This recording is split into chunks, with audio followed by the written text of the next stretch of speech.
Hi guys, ഇപ്പൊ നമ്മൾ എന്താ ചെയ്യുന്നത്? മണലല്ല, ഇത് അവലോസ് പൊടിയാണ്.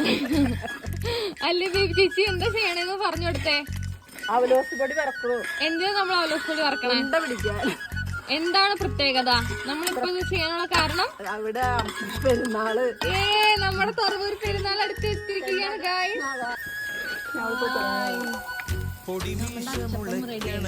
അല്ലേ ബേബി ചേച്ചി, നമ്മൾ അച്ചപ്പം എങ്ങനെ ഉണ്ടാക്കണം? അങ്ങനെ നമ്മുടെ അച്ചപ്പമൊക്കെ റെഡി ആയിക്കൊണ്ടിരിക്കുന്നു. ഞങ്ങളെപ്പ പെരുന്നാളിന് അച്ചപ്പൊക്കെ ഉണ്ടാക്കണമെങ്കിൽ ബേബി ചേച്ചി അല്ലേ ബേബി ചേച്ചി? കൊട്ട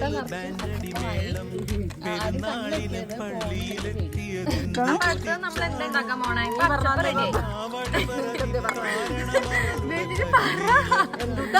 അടുത്ത ഐറ്റം എന്താ നമ്മൾ ഉണ്ടാക്കാൻ പോണേ? അച്ചപ്പം ഉണ്ടാക്കി. ഇനി അടുത്തത് എന്താന്നാ ചോദിക്കുന്നത്. അപ്പൊ ഉണ്ടൊക്കെ അടുത്ത വീഡിയോ എടുത്തായിരിക്കും.